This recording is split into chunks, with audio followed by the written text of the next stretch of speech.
اعوذ باللہ من الشیطان الرجیم بسم اللہ الرحمن الرحیم۔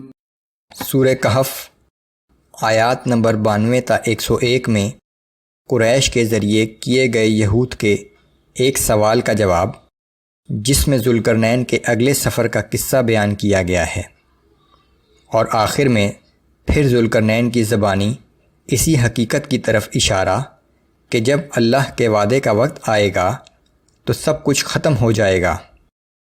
جب سور پھونکا جائے گا تو ہر چیز درہم برہم ہو جائے گی اور کفار کو جہنم اپنے سامنے نظر آئے گی۔ اعوذ باللہ من الشیطان الرجیم ثم اتبع سببا۔ اس نے ایک دفعہ پھر تیاری کی اور ایک نئے سفر پر چل نکلا، حتی اذا بلغ بین السدین وجد من دونہما قوما لا یکادون یفقہون قولا۔ یہاں تک کہ چلتے چلتے جب دو پہاڑوں کے درمیان جا پہنچا تو ان کے پاس اسے ایک ایسی قوم ملی جو مشکل ہی سے کوئی بات سمجھتی تھی۔ قالوا يا ذا القرنين إن يأجوج ومأجوج مفسدون في الأرض فهل نجعل لك خرجا على أن تجعل بيننا وبينهم سدا۔ ان لوگوں نے کہا کہ اے ذوالقرنین، یاجوج ماجوج ہماری سرزمین میں آ کر بڑا فساد مچاتے ہیں، تو کیا ہم تیرے لیے کچھ خراج مقرر کر دیں کہ تو ہمارے اور ان کے درمیان ایک دیوار بنا دے۔ قال ما مكنني فيه ربي خير فأعينوني بقوة أجعل بينكم وبينهم ردما آتوني زبر الحديد۔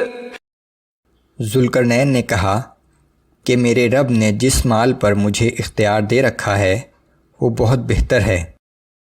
ہاں، اگر تم میری مدد کرنا چاہتے ہو تو تم افرادی طاقت سے مدد کرو، میں تمہارے اور یاجوج ماجوج کے درمیان ایک مضبوط دیوار کھڑی کر دوں گا، اور کہا کہ مجھے لوہے کی چادریں لا دو۔ حتى إذا ساوى بين الصدفين قال انفخوا۔ جب لوہے کی چادروں کو ان دونوں پہاڑوں کے درمیان رکھ کر خالی جگہ کو پر کر دیا گیا تو اس نے کہا کہ اب آگ دہکاؤ۔ حتى إذا جعله نارا قال آتوني أفرغ عليه قطرا۔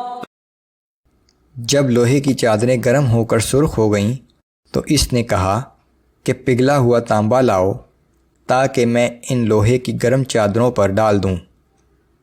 فما استطاعوا ان يظهروه وما استطاعوا له نقبا۔ چنانچہ یاجوج ماجوج نہ تو اس مضبوط دیوار پر چڑھ سکتے تھے اور نہ اس میں نقب لگا سکتے تھے۔ قال هذا رحمة من ربي۔ ذوالقرنین نے کہا کہ یہ سب میرے رب کی رحمت کی وجہ سے ہے۔ فإذا جاء وعد ربي جعله دكا۔ اور جب میرے رب کے وعدے کا وقت آئے گا تو وہ اس کو گرا کر زمین کے برابر کر دے گا۔ وكان وعد ربي حقا۔ اور میرے رب کا وعدہ یقیناً پورا ہو کر رہے گا۔ وتركنا بعضهم يومئذ يموج في بعض ونفخ في الصور فجمعناهم جمعا۔ اور ہم اس وقت ان سب کو آزاد کر دیں گے اور وہ موجوں کی طرح ایک دوسرے میں گھس جائیں گے، پھر سور پھونکا جائے گا اور ہم سب کو میدان حشر میں جمع کر لیں گے۔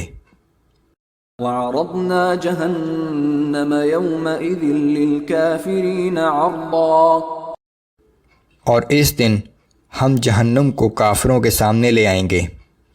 الذين كانت أعينهم في غطاء عن ذكري وكانوا لا يستطيعون سمعا.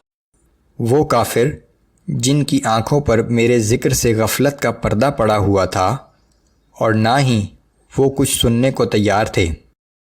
اس قصے میں یہ پیغام مضمر ہے کہ ذوالقرنین ایک بندہ مومن تھا جس کا یہ حال تھا کہ مشرق و مغرب فتح کر لینے کے بعد بھی وہ ہر کامیابی کو اللہ کا انعام سمجھتا اور ہر قدم اس کی مرضی کے مطابق اٹھاتا تھا.